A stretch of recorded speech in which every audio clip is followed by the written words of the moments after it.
That was a good start.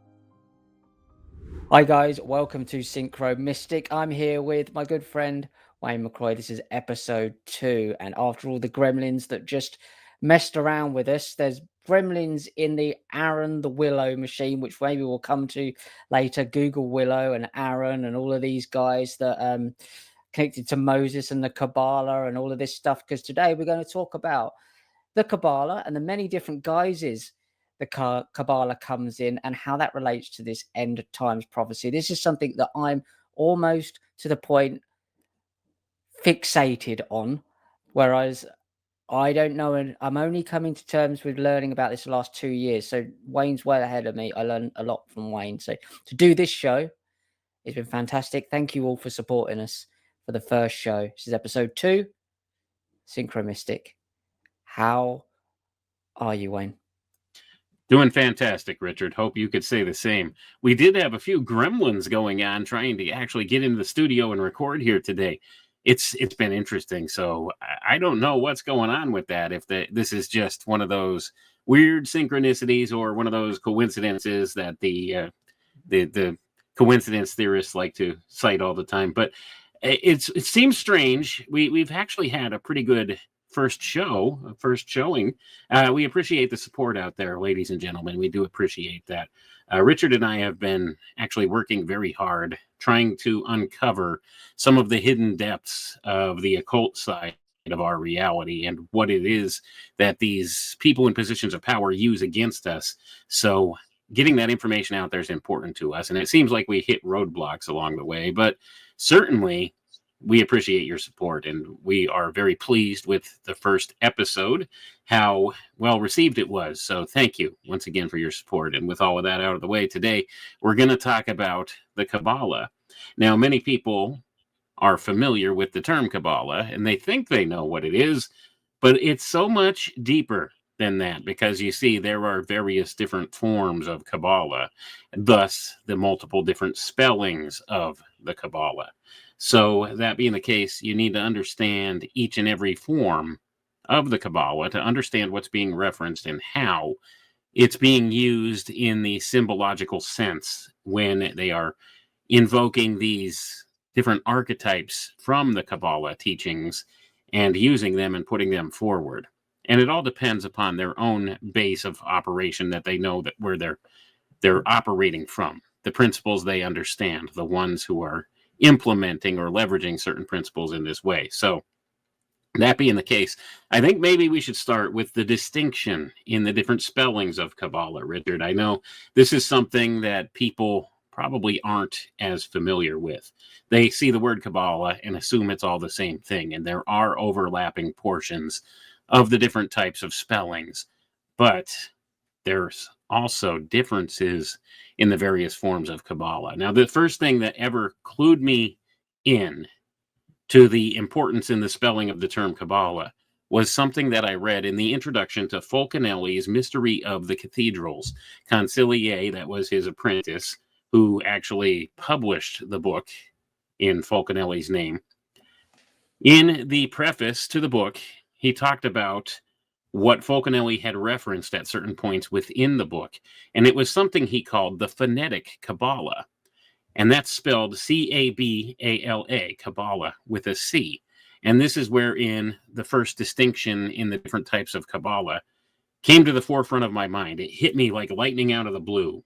It really did, that where I began to understand, finally, Kabbalah. There's different forms of it. And this phonetic Kabbalah, that's the one spelled with a C, and there's an important distinction there. This is what I like to refer to as the sounds like is like game, because a lot of this falls back on the spoken word. And this is where things get very important. And a lot of people can't connect the dots in their mind with this because we've been so programmed in the modern era, especially with the English language, which in my view, is a language that was purposely constructed to hide information.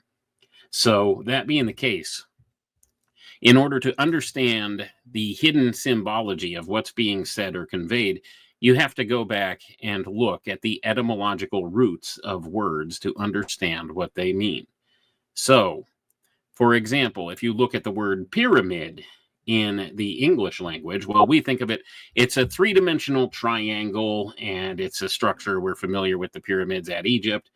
But if you go back and you look at Jordan Maxwell's work, he informs you that pyramid, in fact, means, when you go back to the etymological roots of the word, it means the fire inside. So it's talking about something different completely than what we're accustomed to. So when they're using pyramids as symbols, they're talking about the fire inside. And of course, this is an allusion back to who they believe they are, the philosophers of fire. And it's the inner fire, it's the inner divine spark. They believe, for some reason or another, that you don't even have a soul unless you have been initiated into one of their fraternities, many of these people. So that is part of their belief system. So they claim you don't have a divine spark, and that makes you little more than an animal to be used and abused how they see fit. They see you as cattle, and that's why they refer to us in those terms. And in fact, the Jewish branch of mysticism, which most people are familiar with, the Kabbalah spelled with a K, they use the term goyim to describe us, those of us who they don't think have this divine spark.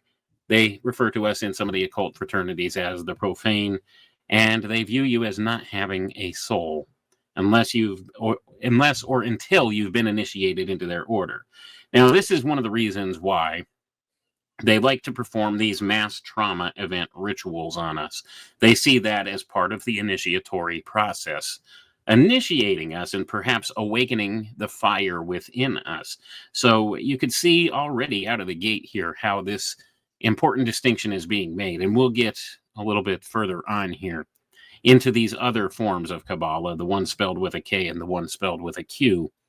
And we'll begin to see how the dots connect with these things. But the first one, and the one that I always find important, is Kabbalah with a C. This is the phonetic Kabbalah. This is the sounds like, is like game. So you can understand sometimes when they put words or symbols out there in public view, it represents something else entirely. And you have to search the root words, the etymology of the words, to know what it is they're talking about. And you need to have the right cipher of understanding to see what it is they're talking about. So the phonetic Kabbalah with a C, if you want to think of it this way, Kabbalah is the vehicle for the communication. Kabbalah with a C, the vehicle. So when we look at the Romance languages, the Latin-based languages, caballero, caballa in Spanish and in some of the other Romance languages, the same root word means horse. And the horse is an utmostly important symbol in occultism. It's actually the symbol that the Knights Templar used too, two knights riding on one horse. And there's other connotations attached with that as well. But Kabbalah with a C, the horse, the equestrian concept, that's another term they use to describe themselves in many of these different historical accounts. These equestrian families of the old Roman Empire, the ones that describe themselves as equestrian, they're telling you something more. They didn't raise horses, okay? That's not what they're talking about when you see that referred to in their histories. When it says equestrian, they were an equestrian family or some such thing. That's talking about they had this connection to the phonetic Kabbalah. They were mystics. They knew a little something. And that's the important distinction there. So we have the horse as a symbol of this phonetic Kabbalah, and it is the vehicle that they do use even today to influence the minds of the masses. So that's a good place to start. And I'd love to hear your thoughts on some of this, Richard, before we delve into the other forms of Kabbalah here. Well, that's fascinating. Obviously, there's three forms that I know of, which is the C, Kabbalah, K Kabbalah, what most people know of and think of Madonna, and there's the Q Kabbalah as well. What you were saying there about it being the oral form just reminds me of the oral Torah, which was the Talmud. and that's how that was written down. And there's a lot more in that way, and that kind of reminds me of these same principles, of their way of thinking. They do the similar things and the same things. You could see a behavioural pattern, I suppose, I'm looking for. And when you were talking about the divine sparks and the fire within, which is the triangle, that was fascinating. So I didn't know that, but that makes total sense inside the pyramid, the fire. And then you look at the Statue of Liberty, which is clearly Semiramis, Isis, Shekinah, the Virgin Mary, whatever you want to call it, the same kind of character. It's this kind of protective character. And what I found fascinating about this, and I didn't know this till recently, was that obviously it was copper originally, and they knew it was going to oxidize over time and go that teal, Peter teal, blue color. But the flame is still gold. They purposely kept that gold. And that is because in Kabbalah, that's the spark within every husk of Gentile that they're trying to free. They're seeing it as they are freeing the husk of this pure soul within you that's hidden behind the Gentile husks. So deep within you, and I'm not 100% sure, and maybe you can clear up some of this for me, if this is every single person has a husk of a Jewish person within them, or is there specifics? But we do know that when JFK was assassinated and Diana was assassinated, clearly 13th pillar, that they used this flame, liberty flame, eternal flame symbol on their tombs, on their graves, or on their memorials to show that they'd liberated the spark. And I think that it's a way of this cult kind of saying thank you for your playing your part, even though you didn't know you were playing your part, and kind of like clearing their own mental karma by saying it had a purpose, a long purpose. I feel like that's what we're looking at here with this spark. But you've hit everything you say there. I completely get, and it fits in with what I'm coming to understand. So we have the sea Kabbalah there. There's a Lurianic Kabbalah, there's a Babylonian, there's all sorts of things going on. It gets very confusing, doesn't it? Even the Kabbalah itself is confusing, but it gets even more confusing, which I think is done on purpose so they can basically make it up as they go along as the ages go. But you've got Kabbalah with a K, Kabbalah with a Q, and is there any others? The three basic forms of Kabbalah are Kabbalah with a C, Kabbalah with a K, and Kabbalah with a Q. And I'm glad you said Kabbalah is very confusing. And we're going to get into exactly why, because you see, the people in these occult fraternities and who leverage some of these principles, they think they understand what Kabbalah truly is, but they do not. And this we get from some high-level sources. So I'm going to read just a little something here that will maybe give you a little more context into what I'm talking about here with this. I have in front of me, this is actually a breakdown of Hermetic science and Kabbalah, which is derived from the teachings of Frater Albertus, who passed away sometime in the early 1980s. And this guy was a true alchemist, and he understood a lot of the mystical information that is hidden from the masses, and he understood how it had been inverted from some of the original intentions of it and misused in this world. And he communicated this in some of his teachings to some of his students. Now, this is written by a gentleman named Kessler, who took some of his essential teachings and put them down on paper in book form. So we have this distinction of the different forms of Kabbalah.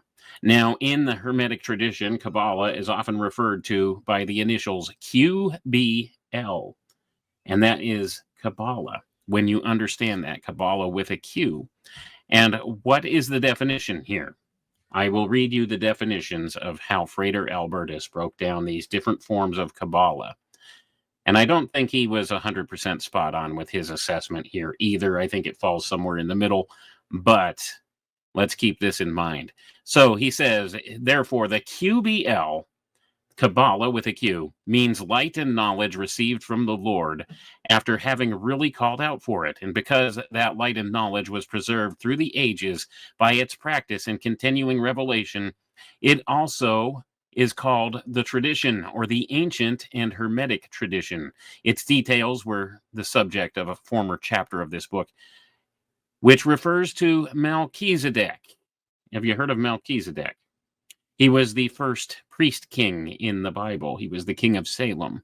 Melchizedek whom the Greeks had called Hermes Trismegistus. You may have heard this before, or the 3 times great Hermes. And as an aside here, he's also referred to in the Egyptian tradition as Thoth or Thoth. So who is this figure of Hermes Trismegistus? Well, it's none other than Melchizedek from the Bible.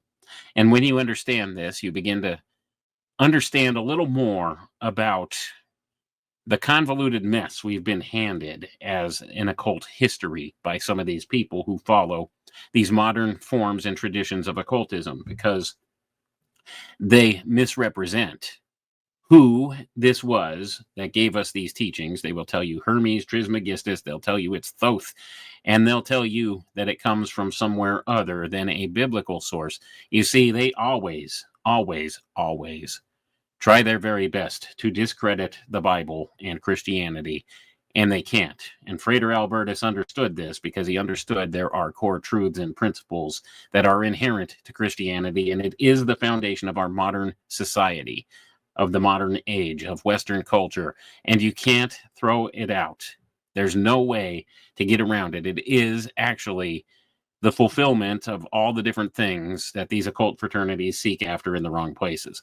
But that's an aside of my own opinion, just adding to that. So anyway, Melchizedek was the great high priest, and he was the supreme master of this heavenly art of Kabbalah, spelled with a Q, the KBL, or sorry, QBL, not KBL. The QBL, also called the Kabbalah, with the adjective Kabbalistic, and that's all spelled with the Q.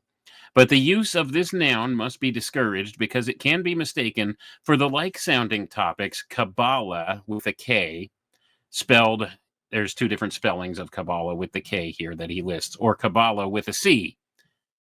Now, pay close attention. This is where Frater Albertus gives us the true meaning. If you listen to some of those of the Jewish tradition of Kabbalah with a K, they will tell you that it means tradition, much like we had just heard with the Q. The tradition. But what does Kabbalah with a K mean, according to Frater Albertus? It means confusion, and which are confusions, and which in this manner have totally corrupted the pursuit and study of Western Hermeticism. So the Kabbalah with a K means a confusion. If the literal meaning of a Hebrew root word with a middle consonant that's not a double letter, nor a guttural, must be strengthened, then the middle letter simply is doubled. Now, he goes into some rules about etymology of words coming from the Hebrew root words and how their language works, because this is one of the important precepts of the teachings of Kabbalah that are brought forward in occultism today. So he says, and the same rule applies for Arabic, which does not have any double letters. The middle consonant always will be doubled there in order to strengthen the meaning of the root. So, for example, the Hebrew root KVL, as well as the Arabic root KBL, originally meant to twist, as to twist strands of wire into a cable, which, of course, in English, cable, and the German Kabel, and also to twist metal rods into links of a chain, and figuratively to twist matters into an intrigue, which we call a cabal, or in German, Kabale. The Yiddish verb kabeln signifies the agitated but circumspect manner of talking while hatching out a scheme. So I'm going to just add a little more context to this. So when you hear this breakaway civilization that we would call the dark occultists who run things, and their minions, the technocrats, the people who are really the ones who run things in this world, they like to refer to themselves as the Cabal. And this name drives me nuts, because that's how they want to be referred to, because it is a direct reference to Kabbalah, one of the main tools that they use to manipulate the masses, and it means confusion. That's what it's all about. They use confusion as a weapon against people. It's twisting. So what they've done, and Frater Albertus lays this out well in his earlier in this work, where he talks about the double letters in the double consonants in the Hebrew and the lack of vowels in the spellings of their words. And it's all about the pronunciation of the word, which vowel sound you put in there.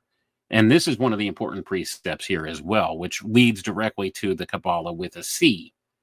That's why it's important. It's the spoken word. Sounds like is like. And sometimes they could replace the different vowel sounds and hide a hidden symbol in their very language in that way. So this is one of the important precepts that we get to. So we can see where we connect the dots here. So if the meaning there is strengthened to really twist, to really make a cable, or to really twist matters, then the Hebrew root becomes KBL, while the Arabic root becomes KBBL, and the product of this really twisting will be a very high quality. The chain or cable can be used to tie down things, while the cabal will put people's minds in chains. Thus, the strengthened roots as well as the unstrengthened roots have taken on the meaning to put in chains. And this means to put a person in chains literally, as well as to put a person's mind in chains figuratively with a confusion. So, that being said, Kabbalah with a K is intended to bind people and put them in confusion. And that's one of the ways in which this has been weaponized. Now, this is the inversion principle of what Kabbalah, this divine information that was conveyed to the people and to the early first priest king, Melchizedek, has been twisted and inverted from what it was originally intended for. So when you understand that, then you begin to understand how all of this stuff has been weaponized against us. So I'm going to add a little bit more because this is all very important stuff here. The Arabic root KBL, KBBL now would engender the nouns Kabbalah, where the tone is on the first symbol in contrast to Hebrew, where the tone is on the ultimate, or as it is in a pause, on the penultimate syllable, though these nouns are not used in Arabic nor in Hebrew. Whatever the case now would be, Kabbalah with a K or Kabbalah with a C can only mean a confusion, and it has produced whole schools of pseudo-philosophical systems and an immense pseudo-philosophical literature from the Renaissance onward to this present time. And so it is this surrogate which has routed the philosophical roots of the original biblical faith by fabricating and then passing off to believers the confusion of the Kabbalah with a K in exchange for the divinely revealed secrets of the science of the QBL, or the Kabbalah with a Q, passing off mysticism and magic for revelation and for the gifts of the Spirit. So the two main sources for the Kabbalah are first the Sefer Yetzirah, the Book of Formation, and second, the even more prominent Sefer Hazawar, the Book of Splendor, which is referred to as the Zohar. And all of this stuff provides roots for the modern Jewish system of faith. And when you understand that it's all based in this Kabbalah, then you begin to know a little something more. Now, I'm going to drop it right there. That he goes into some more details here about more of this. But essentially, when you understand that Kabbalah, when it's spelled and used with a K, it most certainly means confusion. Now, Frater Albertus will say that the Kabbalah that starts with a C is the same thing. I think he was mistaken there. I think there's a little bit of nuance there. It's all about the use of language in this way with the one spelled with a C. And I think there are different variations of it where it could be used or misused. And sadly, it's been misused. And now it's been lumped together with this Kabbalah with a K, which has also been misused. So anyway, that's a lot to unpack. But Richard, I would love to hear what you're thinking about with all of this now. Well, that clears up some of it in terms of obviously knowing the difference between the two, and that's the question everybody would have. How do we simplify this down? So there's confusion within confusion. The cabal makes total sense, the twisting of it, like the two serpents as well, twisting around each other. But so what we saying, just briefly, that the Kabbalah with a K and the Kabbalah with a C, perhaps less so, are just really designed to confuse and cover up what is initially really the Kabbalah with the Q. So the Q Kabbalah would be the one that you would be getting the truth of what it actually means from. Would that be fair to say? Yeah, that's about, well, this is the claim of a master alchemist who claims to have known. So the Kabbalah with a Q, this is closer to the actual source material. This is closer to the actual well-intentioned stuff, closer to the old occult sciences, the Hermetic sciences, the Hermetic philosophy, and the alchemical sciences of antiquity that had good intention of working within the bounds and with the bounds of natural science and the natural world. And this has been twisted and contorted by those who have grafted onto knowledge about this and hidden it away. And some of them know this. They know that Kabbalah with a Q is the one that they could use to get things done. But Kabbalah with the K, they put forward for their useful idiot minions out there to utilize and misuse against the people.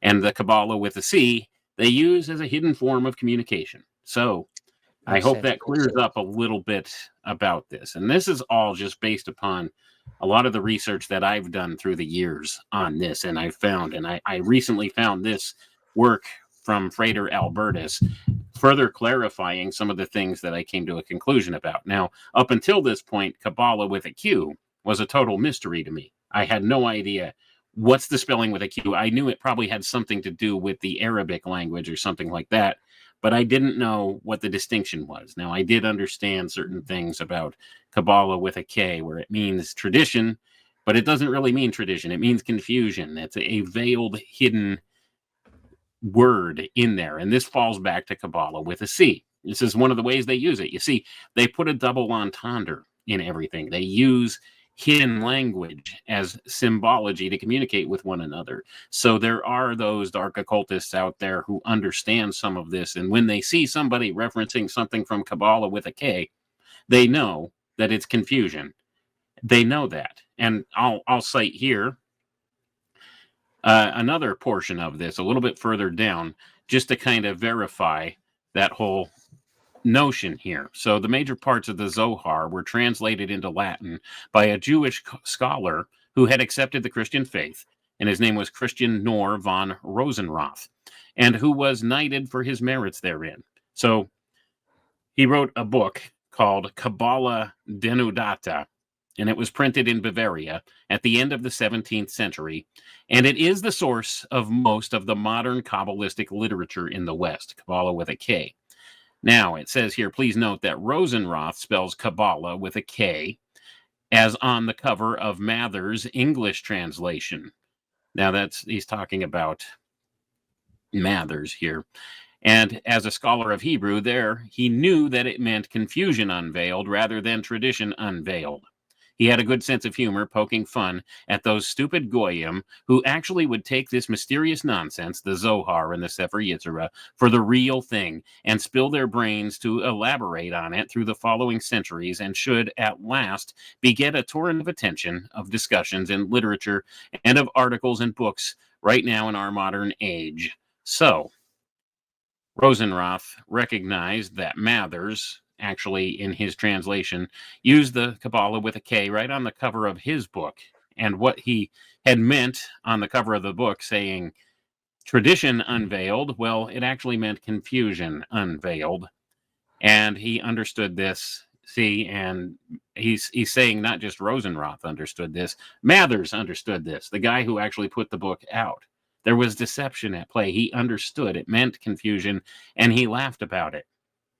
And this is what I'm talking about. There are some who utilize these different sort of tools, I guess you could call Kabbalah a tool, against people, and they laugh it off because now they've weaved confusion into the world. And this is one of the main sources that we get for what some of the more modern teachings of Kabbalah with a K are, is from this one source from Mathers that was supposedly meant to mean, to the uninitiated, tradition unveiled, but instead it means confusion unveiled. So then you have people who are initiated into these occult fraternities and these secret society groups who study this stuff, who take this and pick this up and think this is the actual Kabbalah, when in fact it's a cheap knockoff. And that's what it's all about.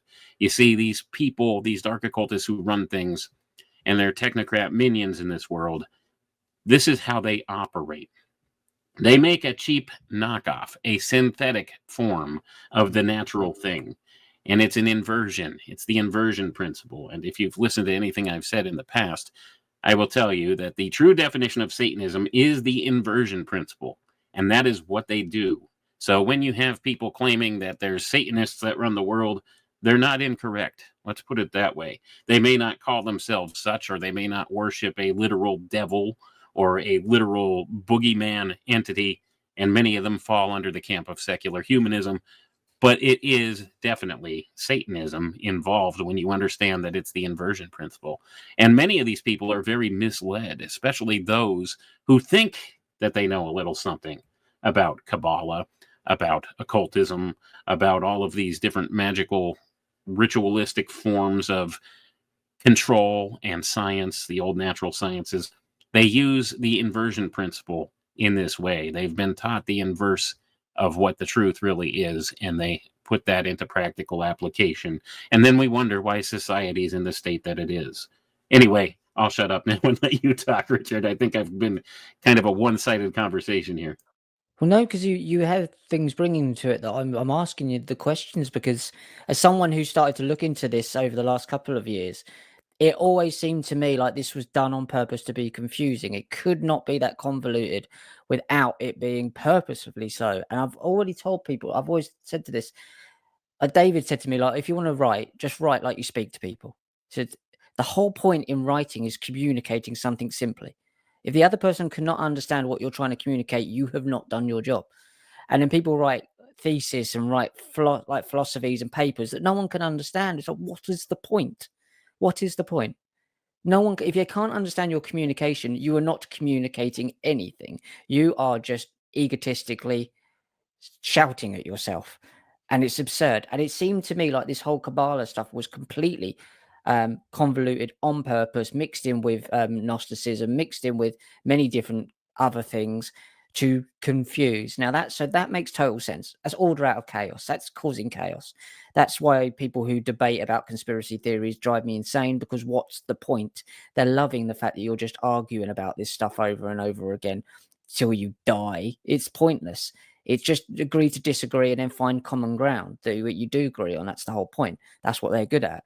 But the fact is that you pointed out that that's confusion. There's the Q version. Now, do you think, like these bad guys that I bang on about, the young guys they're taught the Lurianic Kabbalah, which is K, from what I can tell. So they're taught a confused, convoluted misrepresentation of what it's supposed to be, and then sent out into the world to bring about this new world order, world to come, rubbing shoulders with politicians, the top level ones.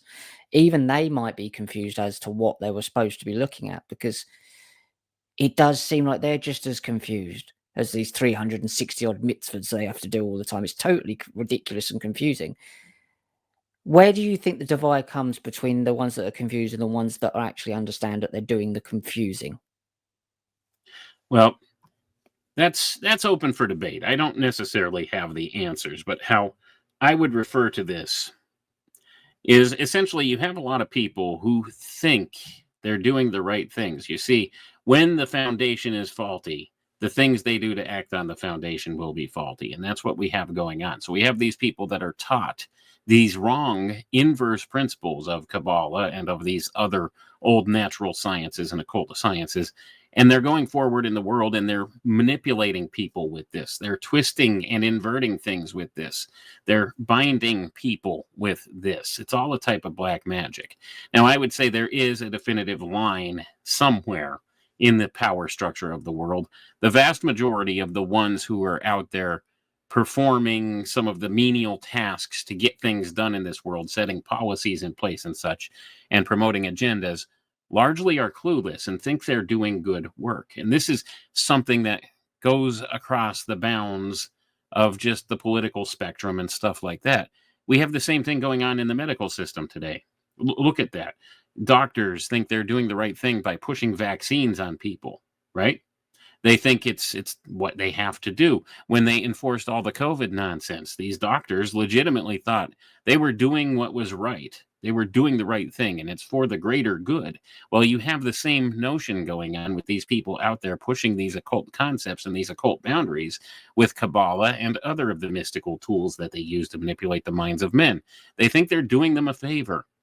They think they're doing what's right and what's good based upon the faulty teachings they've been taught with this. So this is where you get into the true power structure of this world. Now, how I, in my mind, have divided this. At the very most tippy top of the power structure in this world, you have what I call the dark occultists who run things. They know that they are sowing discord and dissension and chaos, and they hate humanity and want to take down as many of us as possible with them. So these are the dark occultists who run things. They know, they have a better understanding of some of the true nature of this, and they know they're pushing and promoting evil, but that's exactly what they want. And then underneath them, you have their minions running around who are their useful idiots that are largely called the technocrats, because they push a lot of this in the guise of modern science. A lot of these old traditions of natural science, they push these inversion principles of old natural science as our modern science and our modern technology, and they are using this as tools to bind the masses, the cable, the cabal, the Kabbalah, as you see here, as we had just discussed. And it's all through this guise of technologies, right? Computer systems, artificial intelligence, the transhumanist philosophy. It all binds together. You see how it all works together? I mean, if you could connect the dots in your mind between these things, certainly the connection is there. It has always been there. It's ever present. But these are the ones that largely are the underlings who run around and do this stuff, not realizing that they're doing the wrong thing. They're pushing and promoting this evil agenda. They really sincerely think they're doing good because they've been taught the false foundation. And therefore, if they're going out there and doing stuff with this false foundation that affects all of us, and they wonder, why? Why is it that they get such pushback all the time? Why is the world in the state of chaos that it's in? Well, this is certainly why. Their foundation's faulty. And I think they're slipping a little bit. It seems to me that these people in control, the ones that have been pushing and implementing agendas across the world for the longest time now, they're getting worse at their jobs. Let's put it that way. Now, Jason Lindgren and I, actually on our Secrets of Saturn channel back a few years ago now, we did a whole series of the elite are stupid, and we pointed out why they're stupid and why they're failing and why people are waking up en masse now. Whereas they used to be a lot more subtle and clever with their programming motifs. Now it's out there in the open, and people are calling it out. I mean, look at the woke agenda that we have in Hollywood and stuff that's failing massively now, that people are sick and tired of. Well, that's because they panicked and they pushed too hard, too fast, and now it's collapsing in on them.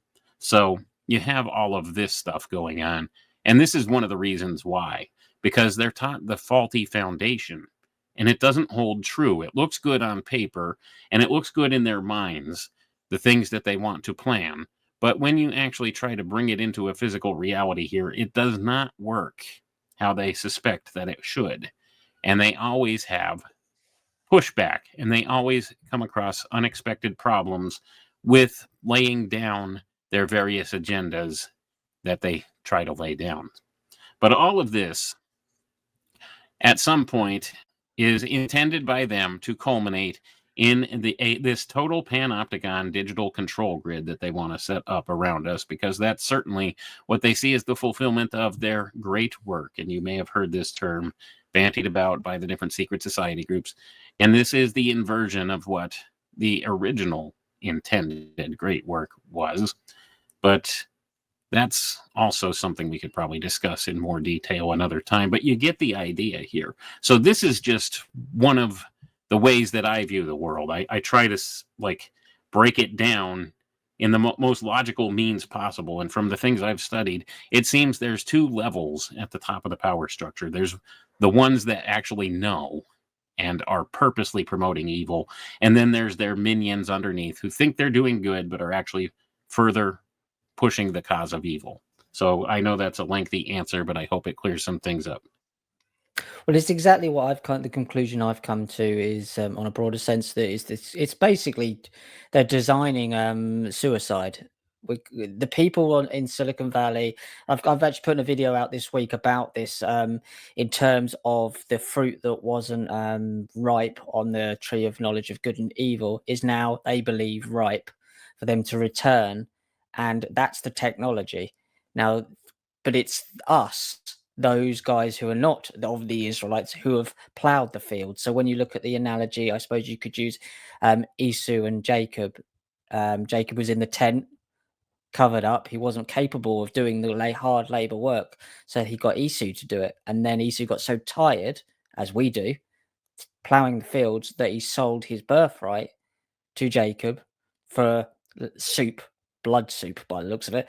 And then he tricked his father. So this is how they do it. They get you to plow the fields, to get you to do the hard work, the hard lifting. At the very end, they steal it from you because you're so tired.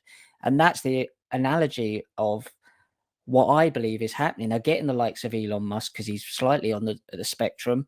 Many others from Silicon Valley who are all kind of like nomads. They're kind of geeks in terms of not really having many friends. You could tell they struggled in social circles, not popular, but now suddenly they've been given all of this. Look at me, I'm Iron Man, which is Mars Man, in alchemical principles. They've been given that. They've sold that.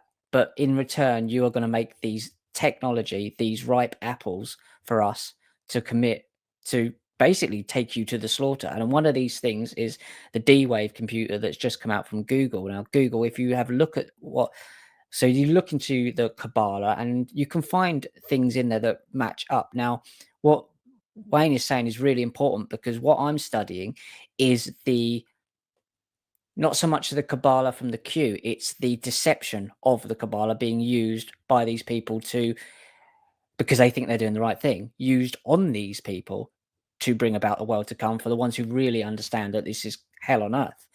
But you still need to decipher that level of it, even though it's not the real initial interpretations of what it was a good thing originally, if that makes any sense, because these are layered. So they are going to, with the Google Willow, I think it's Avarat or Azarat. I always pronounce that wrong, but it's basically another name in Kabbalah for Aaron the high priest, who is the elder brother of Moses. Now, another name for that is Willow, or the willow branches. So Google Willow is Aaron the high priest. And when you look into the kind of like role that Aaron the high priest played, he played the role of problem solver.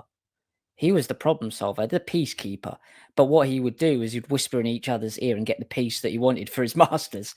But this is what the D-Wave computer does. It's a problem solving mechanism for these guys. So they're using this technology to bring about the world they want to come in this AI technology. So D-Wave Willow is Aaron the high priest, and Aaron's rod is even supposed to be in the Ark of the Covenant, supposed to be, according to some belief systems.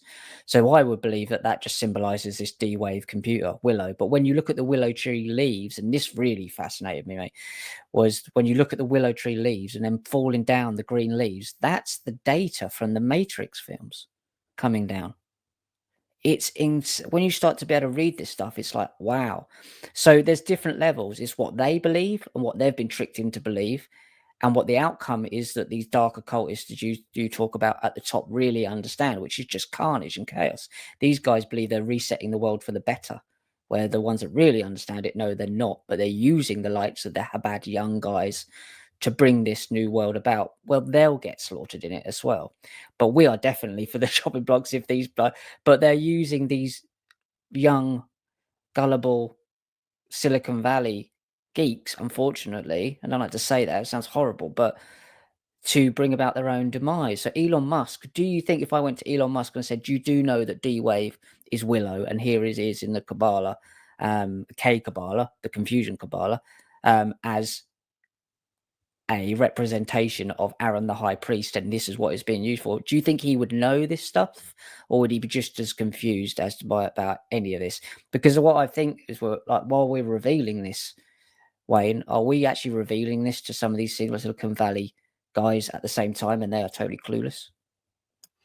Well, I'm hoping that's the case. I'm hoping some of these people that are involved in some of these projects begin to see the writing on the wall with it. Now, just to be clear, is that Willow, that Google quantum computer, is that D-Wave? Is it D-Wave company that has it, or is it just a separate type of quantum computer? Because No, I it's want a to be separate type accurate. yeah, sorry, no, there Okay. is a separate type of computer. It's an upgrade on the it's a far more advanced version of Right. D-Wave, but it's not D-Wave. D-Wave Okay. is by a guy that used to be, and I forgot his name, Shorty but he Rose. used to be go yes, that's it. He Yeah. used to be a martial arts guy. He's clearly a front man, but that's D-Wave, and then this is a far more advanced version of that principle. Yes, But I if knew there were yeah, other companies that were working on some more advanced quantum computers.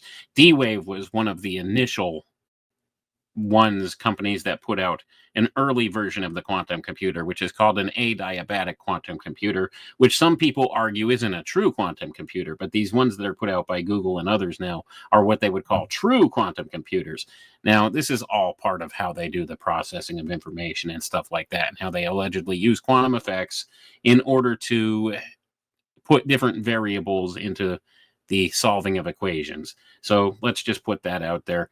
But anyway, you always notice any of these technologies or these programs, they always name after some important archetype.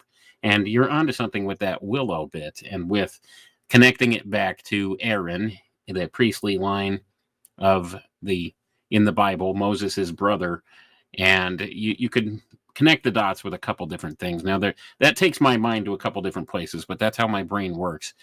So I could fall off on a side tangent here about Moses and Aaron and how there's allegedly this secret society of Moses that has arisen and has well, let's do infiltrated that the one. If power. that's what comes up, That's Wayne. something for another day, though. Okay. But because that gets pretty extensive. But that's just how my mind works. Like I'll catch something in the side notes and go off on a tangent there. I don't want to veer away too much from the main topic at hand. But certainly, if you're asking me, does a guy like Elon Musk know anything about some of these occult principles? Well, he gives me reason to think that he does have some understanding or has had some type of initiation into understanding some of these occult sciences just based upon some of the things he said in tweets and some of the things that he presents in public of himself. Like, for instance, remember not too long ago, a couple of years ago, he was filmed in public wearing a Baphomet costume for Halloween. You remember that?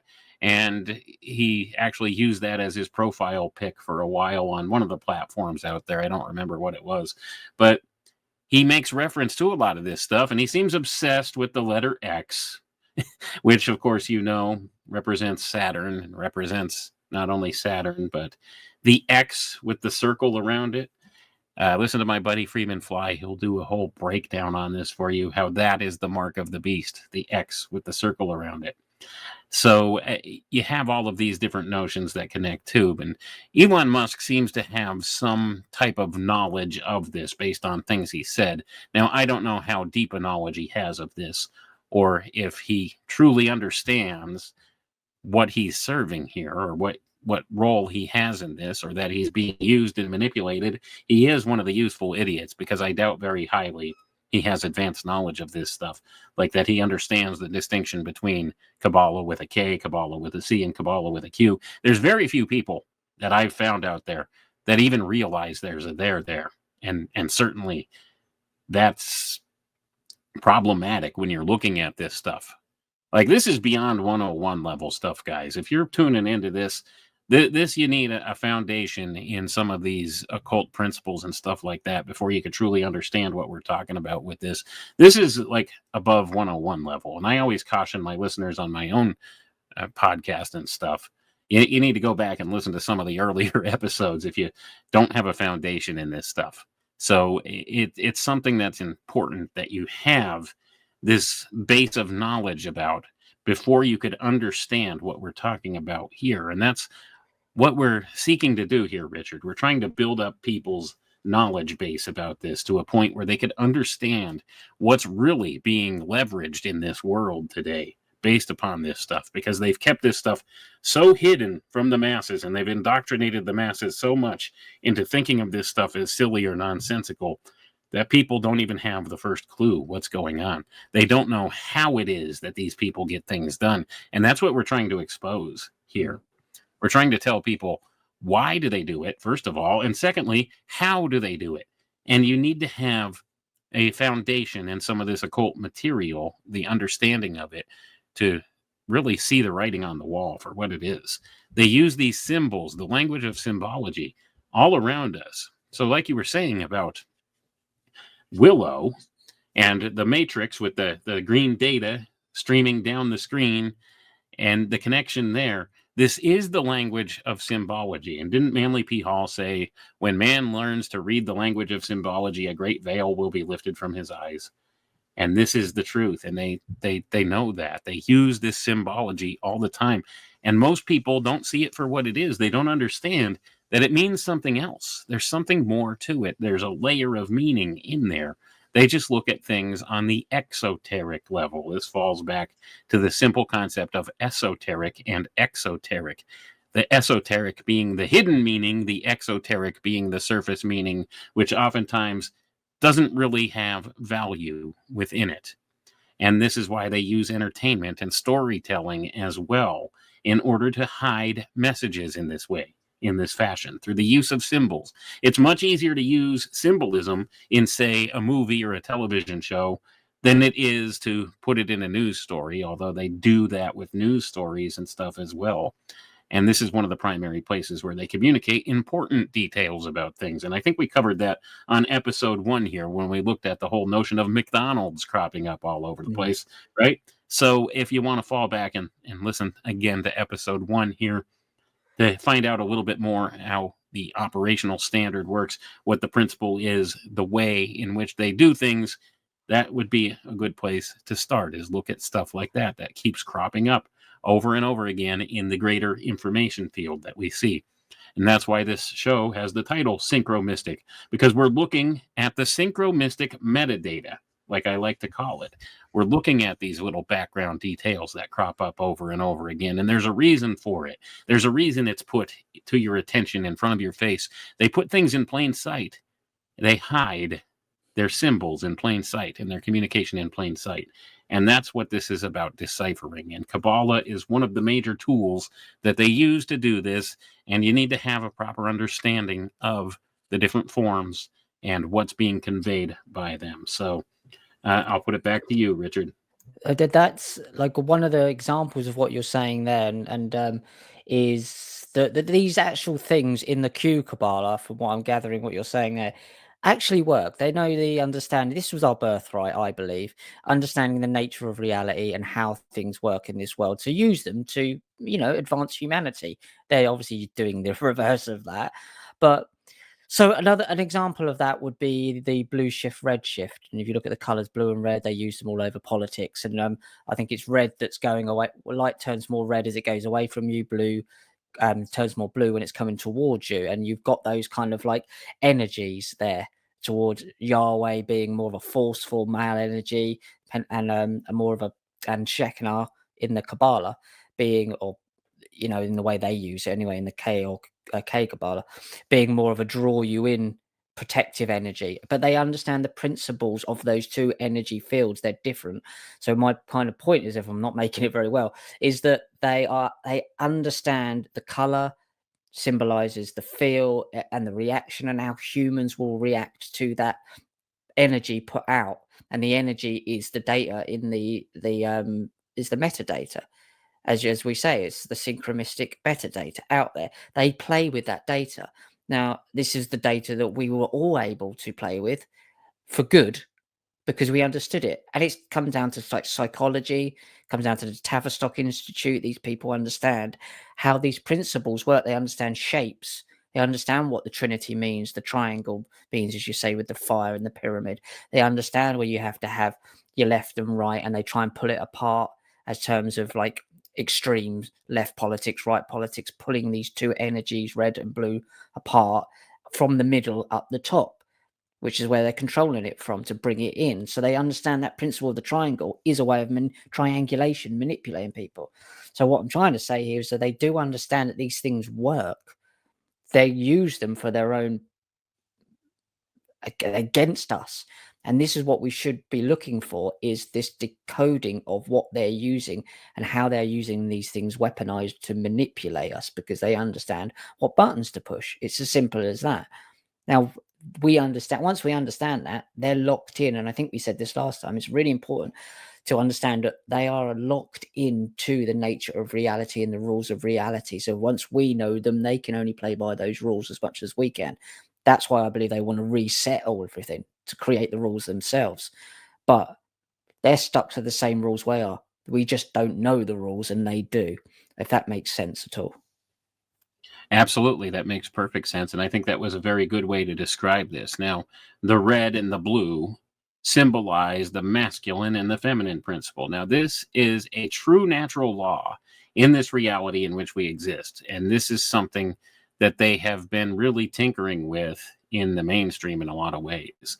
So when you look at that and understand that this principle, the masculine and feminine principle, you could apply this a lot of different ways. And we might have to do maybe several episodes about some of the basic laws of Hermetic science and the basic foundations of Hermetic philosophy in order to better lay this down for people to understand. It's not talking about there's a man and there's a woman. It goes way deeper than that. It's this opposition of forces, this polarity principle that comes into play in all things. And it is an undeniable portion of our reality. And it's something that they tinker with and play with so that they could manipulate agendas.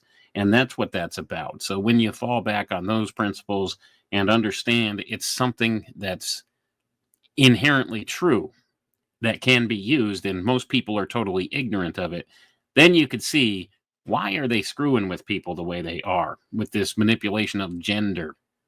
And you know, the players involved, you just named some of them, Tavistock and various groups like that. They have a key role in pushing and promoting some of these agendas and causing this confusion. That's what it's about, right? There's profit in confusion. The more confusion, the more profit. This is something that is acknowledged by a lot of their own people. And this is why they sow division among people, too. They want us infighting about things that either we have no control of or that don't really matter in the grand scheme of things, while they're busy pushing and promoting other agendas. And here's the thing that listeners out there need to understand. Whether or not you consciously realize what this synchromystic metadata is or not, it does affect your unconscious mind, and it will subconsciously affect your conscious behavior later. And that's what they know, and that's one of the principles they utilize. That's why they will put these different signs and symbols out there in the ether, so to say, for you to absorb, because they know that it will affect you. And you could even see something as simple as color, red and blue, like we were talking about. Even people who are experts in the field of marketing understand that colors and symbols can have a very real influence on the mind. Why do you think McDonald's, for example, we'll cite them again, uses the colors red and yellow? Well, I would urge you, go look up any type of an expert in marketing as to why it is that they use those colors. And then you'll understand that something as simple as that can be used to manipulate human behavior, and has been used to manipulate human behavior. So there is a real notion here of truth that these things do affect people, and these people in positions of power in this world, these social engineers that work under the auspices and direction of these dark occultists who run things, they understand that, and they know how to leverage these principles against us, and they use it as a programming motif. And whether you want to accept that as true or not, it certainly is out there. It will affect you, whether you want to admit that it's there or not. So that's the bottom line with all of it. So it's important that you understand some of these basic precepts, and that's why we're here, isn't it, Richard? Yeah, it's the way that they understand them, and I'm not saying I understand. We're learning as we go. Obviously, this is a lot of understanding to kind of get you involved with. My blue light just went out there, so make of that what you will. It it's fascinating, but it is our birthright. You should know this stuff. And it does make total sense. There's a common sense to this stuff that really, really speaks through. And that's kind of what we want to uncover on this journey as we do more and more episodes, and we'll understand more things. But then it's just keeping an eye out. We want to get you to, my aim for this is to get you to the point where you can be watching things, seeing how they move, seeing what plays, these political plays, these religious plays, whatever it is, on geopolitical things, and how they fit into this overall agenda and this anti-human agenda where they want to play gods, and they are playing gods because they understand this information that was, like Jacob, stolen from us because they got us to plow the fields until we were knackered. And we don't need to do this anymore. We don't need to do that for them anymore. And that's what they want to get us to the point where I think they know we're waking up to, look, we are forced into doing it because we are connected, born, plugged in to this system. Now, I know the Gnostics would say you're born plugged in anyway. And that's a different understanding. I don't tend to go along with that understanding, but I think that's kind of like a warning as to what could come more than something that's already been done. But it still has its place of an understanding. And that's what the Matrix is obviously about. The Matrix films are about. Fascinating stuff, this. Absolutely fascinating. But it's all around this, as you say, there's 3 different Kabbalahs here. And that the story of it and the way they're trying to play this out is absolutely insane. But would you say, just to end it then, the original Kabbalah with the Q was meant for good and they've misappropriated it? Well, I can tell you that's what the claims of the people who claim to be alchemists, the real alchemists, that's what they say. And I don't have a reason to disbelieve that, because just like anything else, it's a tool. It could be used for good or used for bad. The problem is that there are those who have elevated positions of power in this world who have misappropriated these tools for bad uses. And that's the problem we have in society today, even with these technologies that we have emerging. Technologies are just a tool as well. It has a lot of good uses, and it has a lot of bad uses. But the problem is the people steering and directing the development of these new tools are wielding them for bad purposes. So it's all about intent. Intent is everything, and that is at the key in the heart of a lot of these older sciences. And that is what the spiritual component is behind things. That's what religion is about. It's about intent. Do you have good intent or bad intent? And you see how a very select few people with bad intentions can manipulate people with good intentions and get them to do bad things. This is all the process of transmutation and the process of alchemy. Okay? Essentially, that's what it is. But it's being misappropriated and misused and misapplied to bring about evil, to transmute things into what is known in the Hermetic tradition and some others as the world of shells. And you'll get into this probably next time on the next episode, the world of shells, the dead entity, the reign of dead matter, as Michael Hoffman likes to call it. And I cite Michael Hoffman a lot because here's a guy with an exceptional amount of understanding, who's an exceptional researcher, who's done a lot of things, and on whose shoulders that I stand with a lot of this stuff. He and James Shelby Downard laid down a lot of foundational stuff.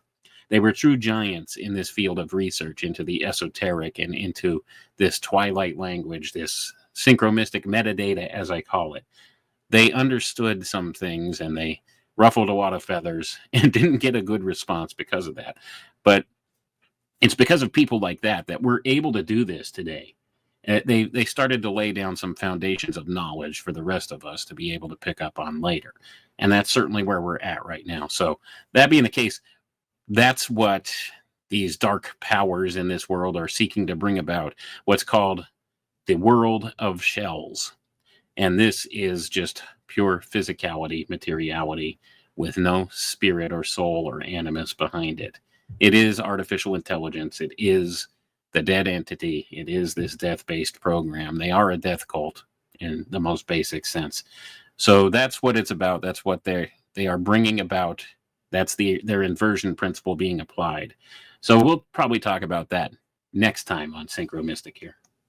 That's fascinating. That fits right in with the Kelipa or Kelipot of these Kabbalistic guys who see this as us as a husk covering up that spark they want to free that we mentioned earlier on in the case of Diana and JFK and the eternal flame. So that fits right into that principle there. And we'd even talk about transhumanism. Transgender obviously goes into the fact that they were an androgynous being. Their god is androgynous. So they want everyone to go back to being like the gods, androgynous beings. I mean, them the guys who will survive this before being basically set back with the Great Reset to the Iron Soft or the monad. It's really, really fascinating to look at all of this stuff, and it has a logical, because we've heard this story since the day we were born, because it's the logical story of birth and death, the cycle. You know this story. You know this story over and over again. It's the story that we all understand. It's the hero's journey, but they're not the hero. They want the heroes to do the work and then they get to benefit off it. But you know the story because it's the story that resonates everyone, and that's because it's the truth. Guys, where can they see you, Wayne? Find all your other work at the moment, and we will see them, you guys, even in about 2 weeks' time. If people are looking for me, they could find me at my website. That's www.alchemicaltechrevolution.com. All of my stuff is right there. You can find links to everything I do. And that's about it. So, Richard, where could they find you if they don't know where to find you already? Shutter. What am I saying? Yes, I work for Shutterstock now. I'm in Substack. Substack. Some may conspire. It's been a long day, Wayne. I've done 3 podcasts today. Substack.com, Richard Willett, or you can put in Some May Conspire, or go to iconic.com and you'll see most of all my weekly shows and stuff there as well. We're also starting a brand new show, I think it's next week, the week after, called Trending, which will be 20 minutes every morning on the news and watch trending over on iconic.com. But guys, remember, come back in a couple of weeks' time, because I'm really interested in hearing about what Wayne's got to talk about, these husks things, because this is fascinating. And this is a journey that's only going to go on and learn more and deeper as we go and we grow and we do our own research. So come along on the journey with us and please subscribe.